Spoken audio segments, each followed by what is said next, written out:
मैं अपने वचन में जाने से पहले रॉबिन्सन अंकल से विनती करूंगी कि इस वचन पे प्रार्थना करें।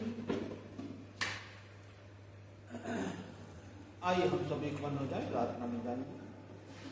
अनुग्रहकारी सामर्थ्य दयालु पिता परमेश्वर, आज की शाम हम सब आपके चरणों के नजदीक आते पिता आपको धन्यवाद देते हैं प्रभु जी कि आपने एक बार फिर से हम सब के जीवन में एक समय दिया पिता परमेश्वर कि हम आपके चरणों में बैठते हैं। धन्यवाद देते हैं आज के दिन के लिए और विशेषकर इस समय के लिए जब हम सब वचन को सुनते हैं प्रभु जी, हम हमारे मनों को एक चित करिए पिता। जब हम वचन में जाते हैं प्रभु जी, आपका आत्मा हम सब से बोले और बातें करें पिता। जो बातें और जो वचन आज हमको मिलने वाला है प्रभु जी, वो हम सबके जीवन के लिए बड़े आशीष का वचन है। हम प्रार्थना करते हैं पिता परमेश्वर, उसको बड़ी सामर्थ्य दीजिए, अपनी सामर्थ्य दीजिए पिता परमेश्वर की जो भी वो वचन बोलते हैं प्रभु जी, वो नहीं परंतु आप उसमें होकर हर एक से बोले और बातें करें। वचन की आवश्यकता जिस स्थान में है वो वचन उसके ऊपर होकर हम सबसे बातें करने पाएंगे। ऐसे हम प्रार्थना करते हैं, हर एक को आशीष यीशु के नाम से मांगते हैं, आमीन।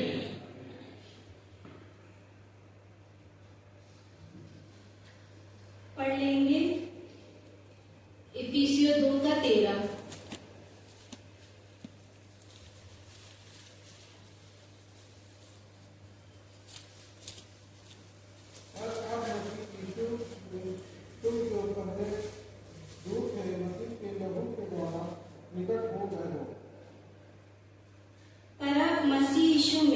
तुम जो पहले दूर थे मसीह के लहू के द्वारा पास आ गए।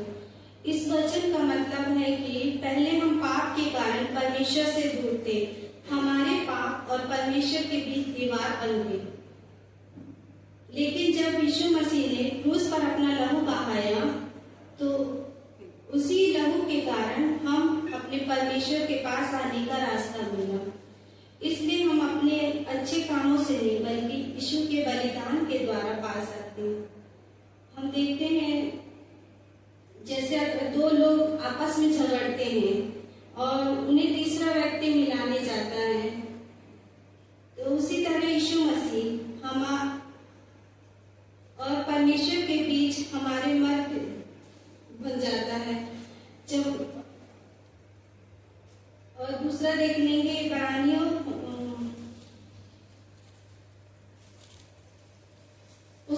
उसके द्वारा कैसे आए। मनुष्य और परमेश्वर के बीच हमेशा एक दूरी रही। यह दूरी पाप की वजह से बनी। हम पढ़ लेंगे यशायाह 59:2। परंतु तुम्हारे अधर्म के कामों ने तुमको तुम्हारे परमेश्वर से अलग कर दिया है और तुम्हारे पापों के कारण उसका मुंह तुमसे ऐसा छिपा है कि वह नहीं सुनता। लेकिन परमेश्वर ने हमसे दूर नहीं छोड़ा, उसने हमें अपने पास लाने के लिए यीशु मसीह को भेजा। मनुष्य पाप के कारण परमेश्वर से दूर हो गया, लेकिन परमेश्वर प्रेम के कारण मनुष्य के पास आ गया। हम दूसरा देखते हैं, हम पहले परमेश्वर से दूर थे।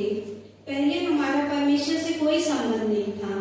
जैसे देखते हैं भटका हुआ बच्चा अपने रास्ते से खो जाता है, अपने परिवार से दूर हो जाता है और वो डरता है और उसको रास्ता दिखाई नहीं देती। वैसे ही मनुष्य पाप में भटक जाता है। पाप केवल गलती नहीं है, पाप वह दीवार है जो मनुष्य और परमेश्वर के बीच खड़ी हो जाती है। यीशु मसीह हमारे मध्य बने। तीसरा पहला तीमुथियुस 2:5 देख लेंगे।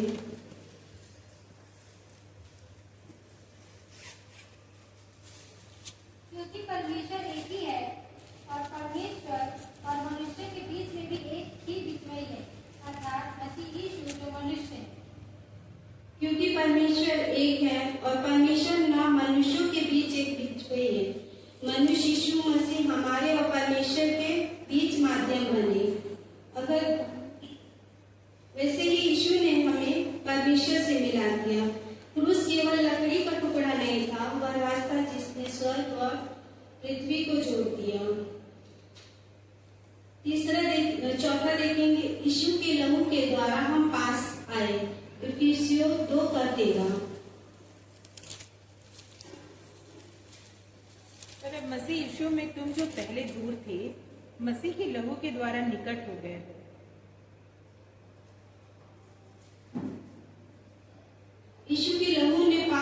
दीवार को तोड़ दिया। जैसे देखते हैं किसी के पास बहुत बड़ा कर्ज हो और वो कर्ज नहीं चुकाते, वैसे यीशु ने हमारे पापों की क्षमा की कीमत चुका दी। हम अपने अच्छे कामों से परमेश्वर के निकट नहीं आए, यीशु के लहू के कारण उसके पास आए।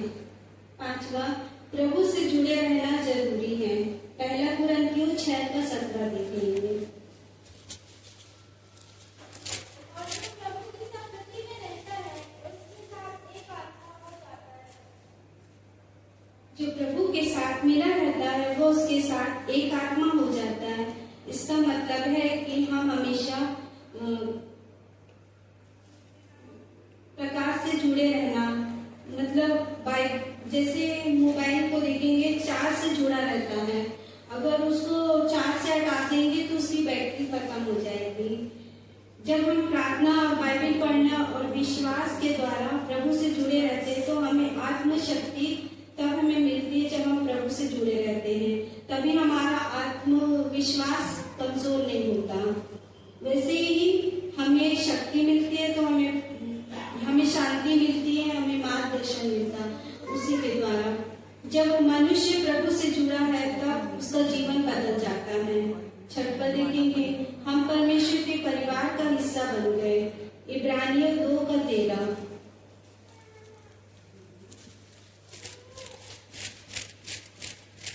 और फिर यह, मैं उस पर भरोसा रखूंगा। और फिर यह, देख, मैं उन लड़कों सा जिसे परमेश्वर ने मुझे दिए। यीशु हमें अपने भाई बहन की तरह परमेश्वर के सामने हैं। अब हम केवल प्राणी नहीं हैं, हम परमेश्वर के बच्चे हैं।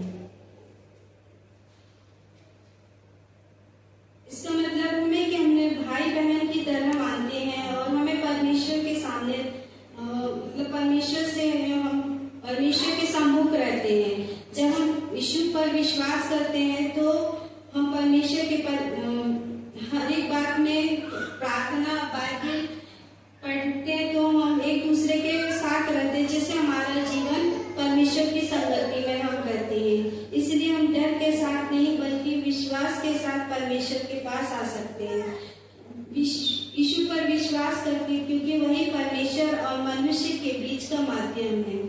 यीशु के लहू के द्वारा जिसने हमारे पापों को माफ किया, प्रार्थना और विश्वास के साथ जिससे हम परमेश्वर के और करीब आते हैं।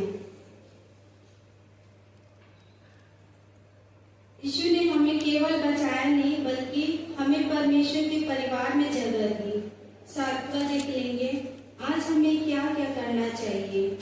यीशु पर विश्वास करना होगा, पाप से पश्चाताप करना होगा, प्रार्थना और वचन में बने रहना है।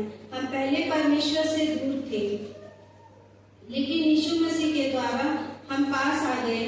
मनुष्य परमेश्वर तक अपने रास्ते से नहीं पहुंच सकता, लेकिन यीशु वह रास्ता है जो हमें सीधे पिता के पास ले जाता है। बाइबल के अनुसार यीशु मसीह जो क्रूस पर बलिदान हमारे पाप के लिए अंतिम पूर्ण प्रसिद्ध है।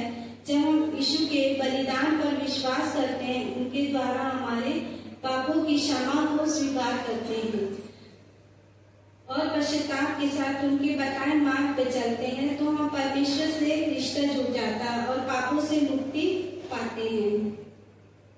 और लास्ट में है मुख्य बातें हैं, हम अपने बल से नहीं बल्कि यीशु मसीह के द्वारा परमेश्वर के पास आते हैं। Thank you. यही परमेश्वर